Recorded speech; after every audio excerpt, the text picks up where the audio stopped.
Morning students, how are you? Today we are starting our new chapter that is related to the Industrial Revolution in subject history and chapter number 9, theme number 9. Before this, chapter number 8 is reduced from our syllabus due to the connecting the 30% of syllabus. So just we have only 3 chapters remaining, 9, 10 and 11. So we are starting chapter number 9 from today, and this chapter is related to the Industrial Revolution. So as per our content, that is you have imagined that ki now we are moving in the centuries 17 or 18 centuries, because these centuries are related to the Industrial Revolution in the Europe. So first of all, industrial was seen in the England, because in previous chapter we have cleared regarding to the humanity was arise in the Europe. Before this we have seen कि clergy noble they are every time conflicted for the land tax, for the क्या बोलते हैं उसे कि एक बेगारी system, tax लेते थे ज़बरदस्ती. बट अब देखते हैं हम ऐसा टाइम आ गया जब हमारे पास लिटरेसी रेट बढ़ गई थी, लोग पढ़ने लिखने लग गए थे, न्यू इन्वेंशंस हमारे सामने आ गए थे. तो एक बहुत सारा चेंज आया था इंडस्ट्रियल सेक्टर में, जिसे हम इंडस्ट्रियल रेवोल्यूशन के नाम से भी जानते हैं. और सबसे पहले जो ये रेवोल्यूशन देखा गया है इंडस्ट्रीज में, वो इंग्लैंड में देखा गया है.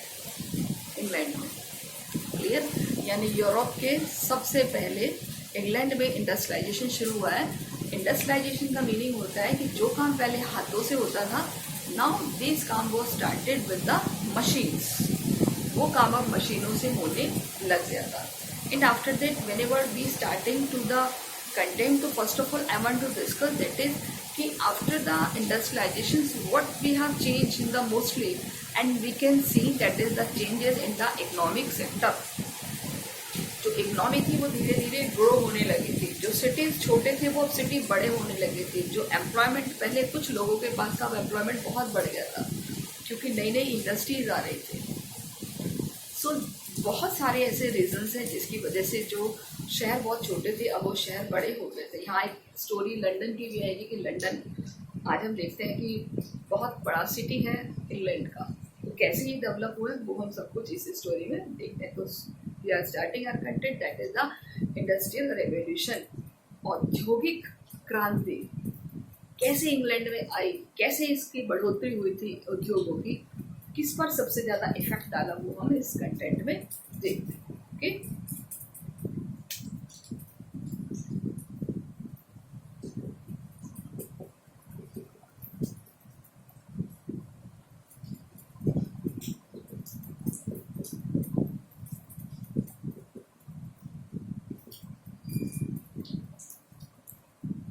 Industrial revolution. क्लियर. तो हम बात करेंगे सबसे पहले, अगर हम बात करें तो कि transform of the industries in and the economy in Britain between 1780s to transform of industries and economy in Britain. कब हुआ है ट्रांसफॉर्म? देखिए इकोनॉमी का अगर हम बात करें तो दैट इज द 1780 से 1850 is called the first industrial revolution is 1780 to 1850 this period. Clear.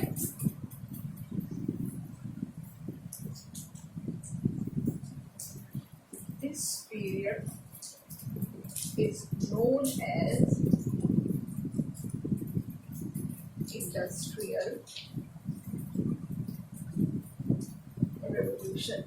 ठीक है. 1780 से लेके 1850 के बीच में जो चेंजेस आए उसको क्या कहा गया है? The first industrial revolution. देखिए कितने साल हो गए, 20 साल और 50 साल, यानी कि 70 ईयर्स, 70 साल. इस 70 साल के टाइम को इंडस्ट्रियल रेवोल्यूशन कहा गया इंग्लैंड में. अब इसमें द इफेक्ट सबसे ज़्यादा आया है ब्रिटेन में, and after that European countries and then USA. देखिए सबसे पहला इफेक्ट आया है इसका ब्रिटेन. बाद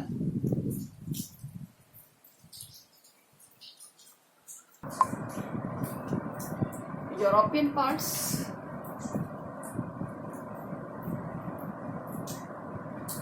यानी कि जो यूरोप के और जो देश हैं उनमें, एंड इसके अलावा उसके बाद में USA, America.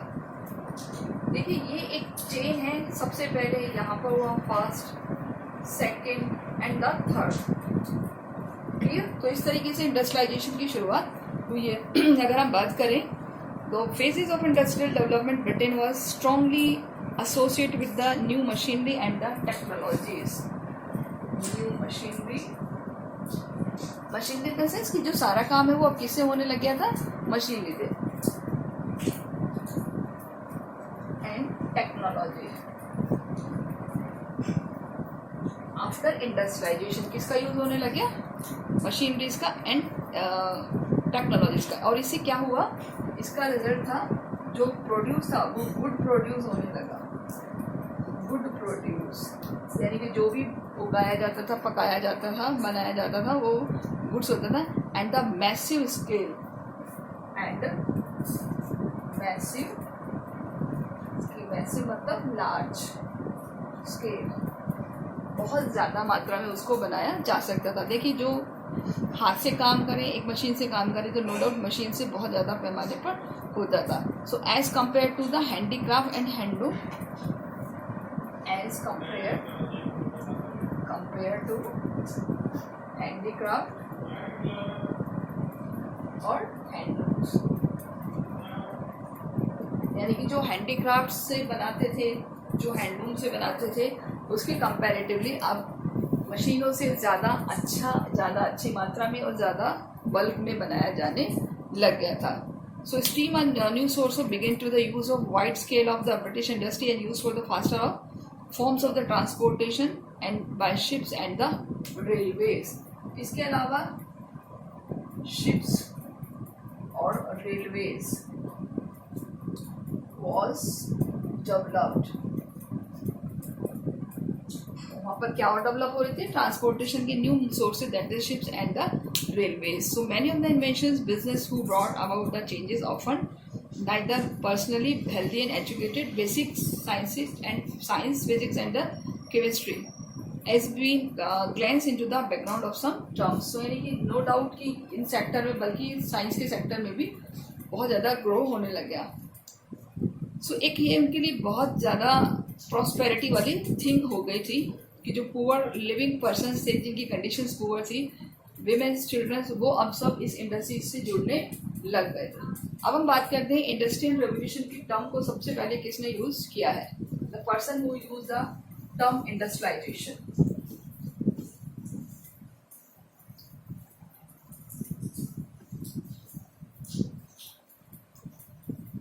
First of all the term industrial revolution.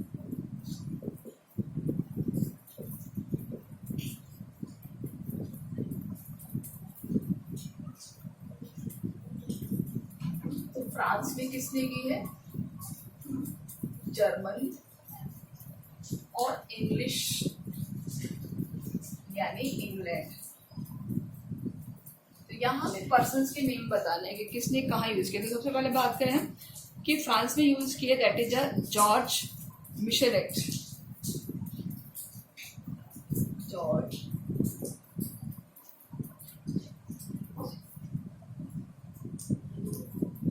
George मिशेलेट, ठीक है, आपको याद रखना है, जॉर्जेस मिशेलेट। ये फ्रांस के थे जिन्होंने सबसे पहले इंडस्ट्रियल वर्ड यूज किया है। एंड बात करें Frederick angels, Germany. Frederick angels इन्होंने करी है जर्मनी में, यानी जर्मनी के रहने वाले हैं फ्रेडरिक एंजल, जिन्होंने इस टर्म को यूज किया। और first time English by the philosopher economics, that is the Arnold Toynbee. Arnold Toynbee, clear? तो ये सारी पर्सन्स को आपको याद करना है जिन्होंने सबसे पहले इंडस्ट्रियल वर्ड को यूज किया है।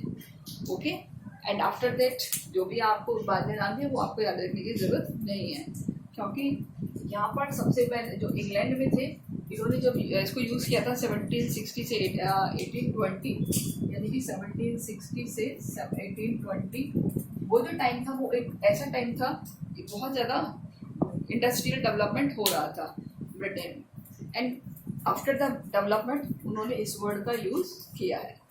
अब बात करते हैं कि ब्रिटेन में ही सबसे पहले इंडस्ट्रियलाइजेशन क्यों शुरू हुआ। वाई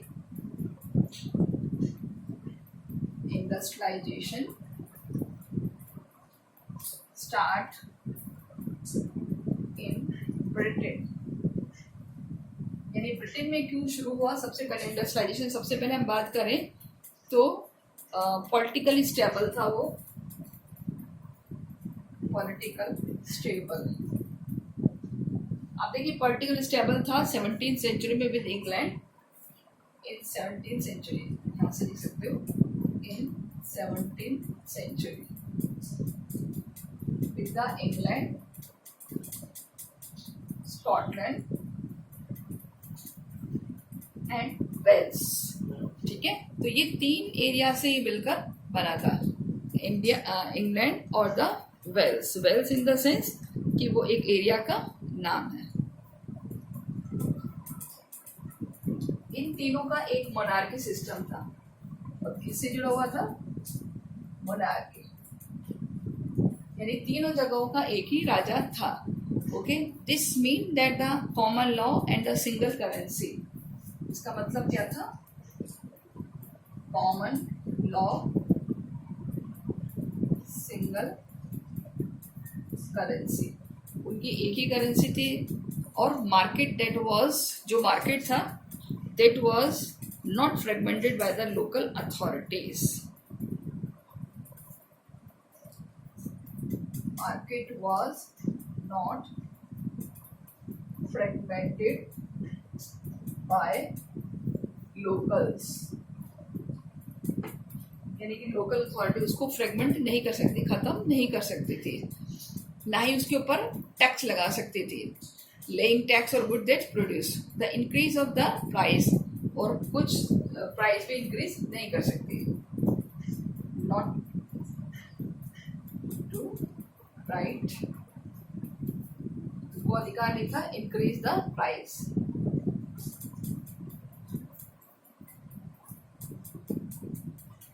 ऑफ गुड्स, ठीक है, तो उनको गुड्स का प्राइस बढ़ाने का भी राइट्स नहीं था। So by the end of 18th century, the money was widely used for the medium of exchange. Money was used for medium of exchange. यानी अब मनी को कैसे यूज किया जाने लगा? As a medium of exchange. And the large section of the people receive their income through the wages and the salary. Persons receive their wages and salaries, यानी लोगों को अब कैश मिलने लग गया। जहाँ कैश का फ्लो होता है, नो डाउट लोगों के पास पैसा होता है, rather then in good.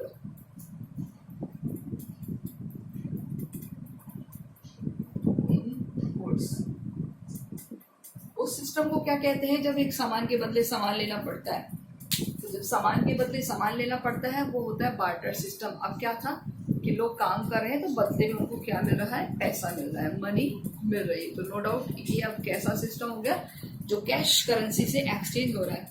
So this there wider choice of people to spend their earning and expanded to market the sale of goods. और इससे क्या हुआ? लोगों के पास चॉइस हो गई। चॉइस हो गई किस चीज की? कि way to spend their earning. मैं यहाँ पर लिख देती हूँ, हाँ, दैट इज कि spend their earning, ways to spend their earnings, यानी कि अपनी अर्निंग्स को किस तरीके से स्पेंड करना है। An expanded market, expanded market, ठीक ये सब कुछ शुरू हुआ था लंदन में, जिसकी वजह से ब्रिटेन में, जिसकी वजह से ब्रिटेन सबसे पहले इंडस्ट्रियल डेवलपमेंट हुआ। इसके अलावा 18वीं सेंचुरी में एक और चीज़ हुई थी वहाँ पर कि दैट इज कि एग्रीकल्चर रेवोल्यूशन हुआ था। Agriculture revolution. अभी देखिए एग्रीकल्चर रिवॉल्यूशन क्या होता है। एग्रीकल्चर रिवॉल्यूशन का मीनिंग होता है कि पहले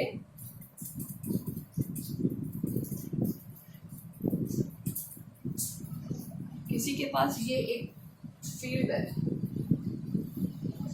एक खेत है, ठीक है। अब वो क्या कर रहा है, जब उसका प्रोडक्शन बढ़ रहा है, इंक्रीज हो रहा है, वो क्या करता है, इस जमीन पर भी कैप्चर कर लेता है, इस जमीन पर भी कैप्चर कर लेता है, यहाँ पर भी कैप्चर कर लेता है, यहाँ पर भी कैप्चर कर लेता है। तो यानी वो क्या कर रहा है, धीरे धीरे उस पार्ट को एक्सटेंड कर रहा है।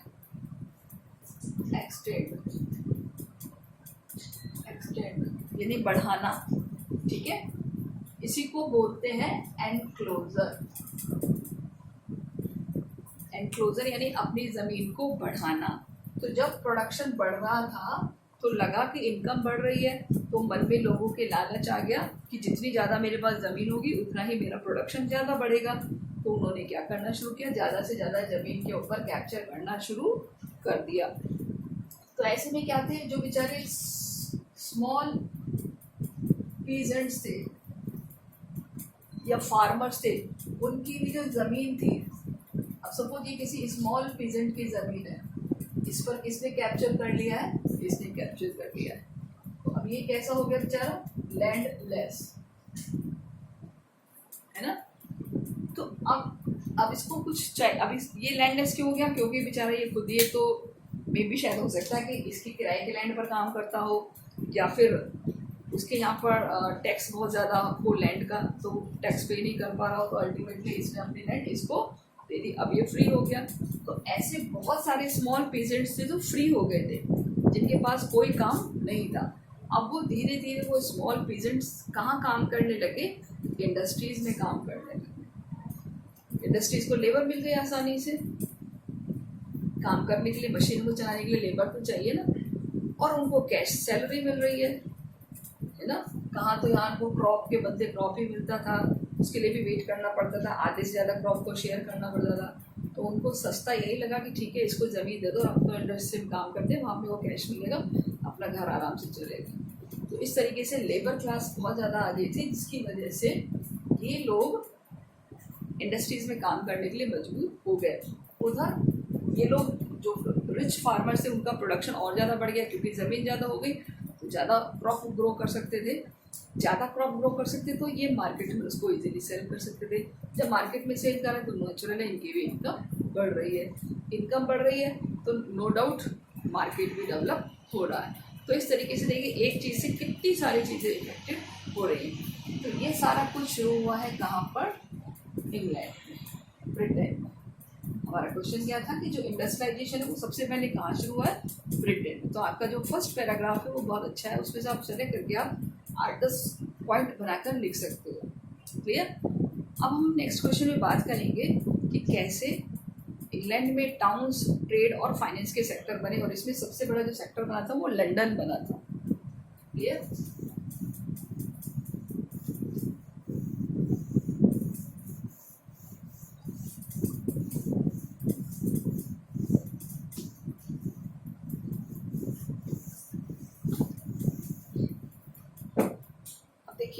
हमारा नेक्स्ट है town, trade and finance. Towns, trade और फाइनेंस। पहले जैसे भी आपको बताया कि जैसे जैसे एरिया डेवलप होता है तो काम की तलाश में पॉपुलेशन भी एक जगह से दूसरी जगह शिफ्ट होती है, माइग्रेट होती है। पीपल्स माइग्रेट होते हैं तो नए नए टाउन्स बनने लगे, नए नए टाउन से नए नए सिटी बनने लग गए। और जो नए सिटी बनने लगे थे वो बहुत ज़्यादा पॉपुलेशन ग्रो हो रही थी उन सिटीज़ में, यानी कि उनका जो एरिया था वो छोटे से बड़ा हो रहा था। जैसे अभी मैंने आपको बताया था कि कई ऐसे एरियाज थे जो बड़े बड़े होने लग गए। तो ये दिया हुआ है कि 18th सेंचुरी में many towns of the Europe have the large area of population. 18th century में यानी कि 17 के एंड में यूरोप के जो बहुत सारे पार्ट थे वो क्या था, लार्ज पॉपुलेशन था, यानी उनकी पॉपुलेशन बढ़ती जा रही थी। टोटल 19 पॉपुलेशन एरिया थे 1750 टू 800। कितने थे? 90 एरिया ऑफ यूरोप 1780 से लेके और कितना दिया हुआ है 1750 से 1800 तक। ये 50 साल के इस टाइम में 19 एरिया थे, 19 एरिया थे। क्लियर? अब 19 टोटल ब्रिटेन में, अब इन 19 में से थे जो जिनकी पॉपुलेशन डबल हो गई थी। कितने हैं इंग्लैंड में? 11 वर in England, 11 were in England, यानी 11 एरिया,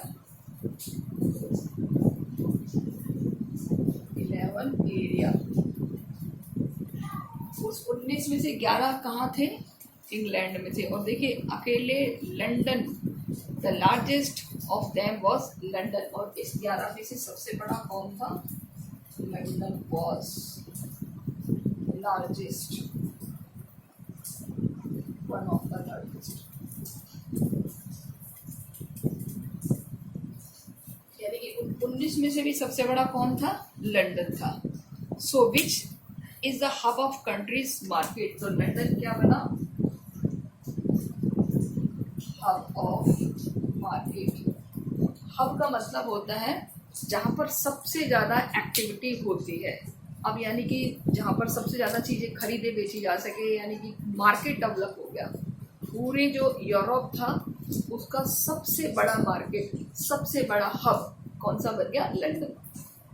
जैसे हम कहते हैं ना, हमारे यहाँ पर एजुकेशन का हब कोटा है, जिसको आईआईटी करनी है, मेडिकल करना है, वो ज़्यादातर कहाँ जाता है? कोटा जाता है। तो एजुकेशन का हब कहाँ पर है? कोटा में, राजस्थान की अगर हम बात करें। तो ऐसे ही ट्रेड का, मार्केट का, बैंक का, एक्टिविटीज़ का, इकोनॉमिक एक्टिविटीज़ का सेंटर कौन सा बन गया? हब कौन सा बन गया था? लंदन। तो यहाँ पर भी हमारा एक क्वेश्चन प्रिपेयर होता है कि why did London become a hub of trade, hub of market. ठीक है, तो इसकी अगर हम बात करें तो London had also acquired a global significance. सबसे पहले मैं यहाँ लिख दूँ, लंदन हैड अ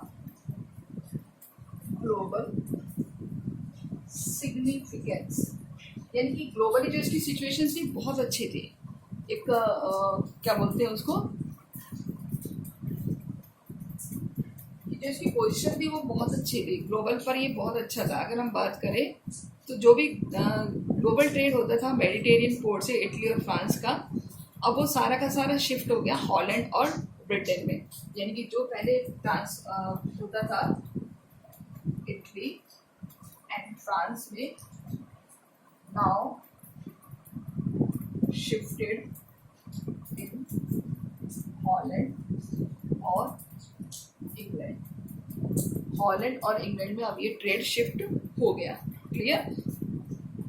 अगर हम बात करें तो लंदन का जो London place Amsterdam's as the principal source of loans and the international trade. पहले एक जगह थी जिसका नाम था एम्स्टर्डम,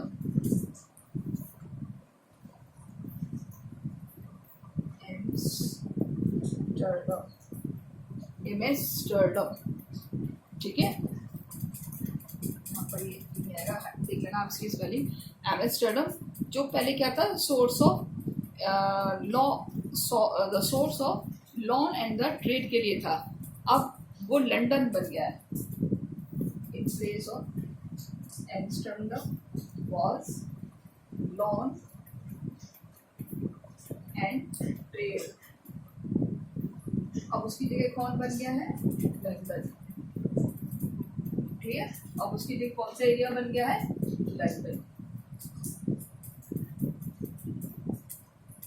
एम्स्टर्डम खत्म हो गया है, अब उसकी जगह लंदन लॉन का और ट्रेड का सेंटर बन गया है। इसके अलावा एक ट्रायंगुलर ट्रेड नेटवर्क बन गया है इंग्लैंड, अफ्रीका और वेस्ट इंडीज के बीच।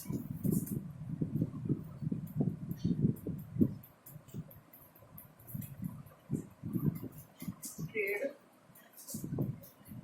ट्रायंगुलर बिटवीन इंग्लैंड, एक ट्रायंगुलर बन गया, त्रिकोण बन गया इंग्लैंड, अफ्रीका और वेस्ट इंडीज। क्लियर? यानी वेस्ट इंडीज और इंग्लैंड और अफ्रीका के बीच जो ट्रेड हो रहा है वो कहाँ से हो रहा है? लंदन से हो रहा है। तो यानी लंदन की वैल्यू बढ़ गई। So London was also become the centre of travel हो गया। इसके बाद the companies trading in America and Asia, जिनके ऑफिसेज से, यानी कंपनीज की जो ट्रेडिंग करती थी अमेरिका और एशिया से, had there offices in London. Office of America and Asian companies was set up in London, यानी कि लंदन में उनके क्या थे? ऑफिस के सेटअप्स थे। इसके अलावा अगर हम बात करें तो England movement of goods and market have to the good network of the rivers. London have the good network of rivers और गुड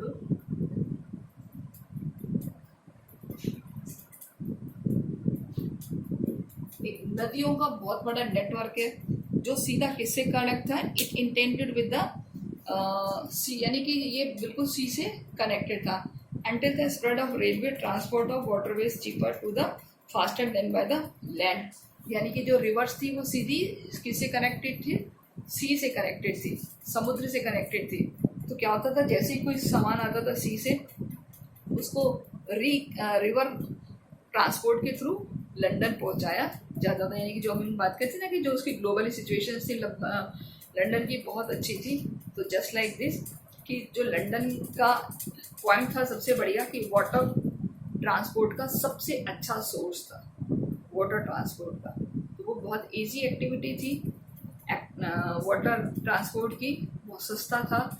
ये रोड ट्रांसपोर्ट, रेलवे ट्रांसपोर्ट उतना डेवलप नहीं हुआ था जितना कि वाटर ट्रांसपोर्ट था। क्लियर? तो थ्रू द वाटर ट्रांसपोर्ट बहुत सारे सामान को इधर से उधर शिफ्ट किया जाता था। क्यों था लंदन जो वाटर वेज था बहुत ज़्यादा क्यों था? चीपेस्ट था। क्यों? क्योंकि जो लंदन था वो वहाँ पर रिवर रूट्स बहुत अच्छे थे और सारे रिवर्स किससे कनेक्टेड थे? सी से कनेक्टेड थे। तो जो भी ट्रेड होता था वो सी के थ्रू होता था, सी से, और जो रिवर पर आता था सी से, और वो रिवर से सिटीज़ में पहुँचाया जाता था। क्लियर? तो 1974 में the English provided same 160 miles of the navigable water and expected to the mountainous areas, most place of the country within the 15 miles of a rivers. Since all the navigable sections of the English river flow into the sea, और ज़्यादातर जो मैंने आपको बताया था कि England की जो नदियाँ थी वो सभी समुद्र से जुड़ी थी, इसलिए किसी सामान को एक जगह से दूसरी जगह बहुत इजीली लाया जा सकता था। ओके, सो बहुत ज़्यादा river transfer to coastal ships and the called coasters. अब हम बात करेंगे एक बैंक की, लंदन में बैंक कब डेवलप हुए। सबसे पहले हम बात करें तो financial system bank of England founded in 1694।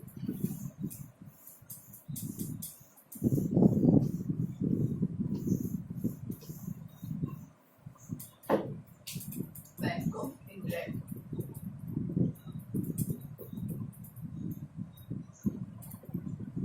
1694 ये इस्टेब्लिश हुआ। देखिए जब इतनी सारी अब एक्टिविटी हो रही तो बैंक्स की जरूरत होनी होगी, तो क्या हुआ, फाउंडेड हुआ है 1694 में, that is for the bank of England. और 1784 में 100 बन गए हैं इंग्लैंड में, और अगले 10 सालों में तो ये बहुत ज़्यादा हो गए हैं, यानी कि कुल मिलाकर इनकी संख्या दिन प्रतिदिन बढ़ती गई, 600 बैंक्स हो गए हैं and 100 banks in London alone. और टोटल 600 में से 100 कहाँ है? केवल लंदन में है, यानी 100 banks in London out of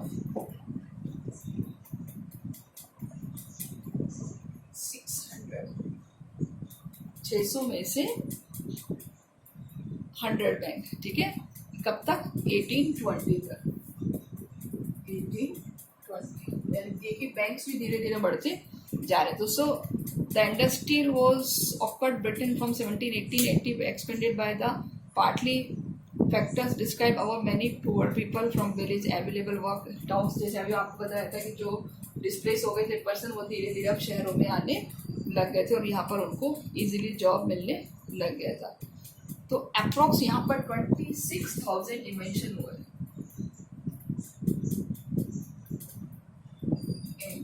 England.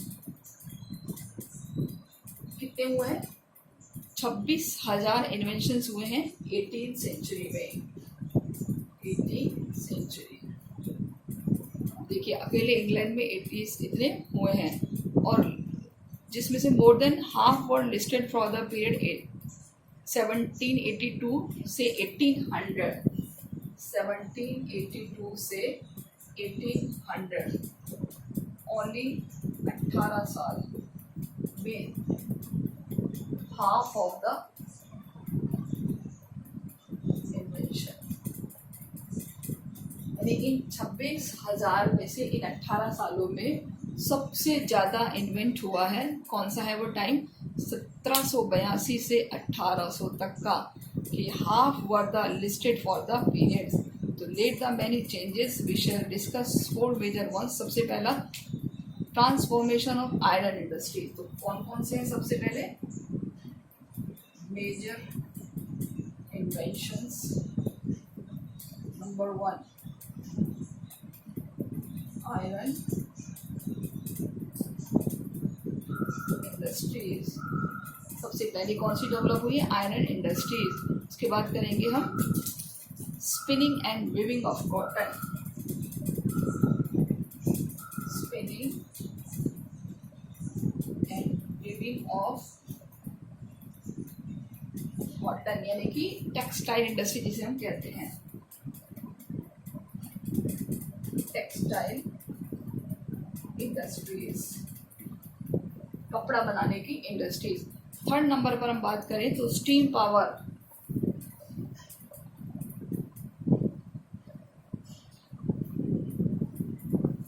तीसरे नंबर पर कौन सी इंडस्ट्री को लेते हैं? Steam power and coming of the railways.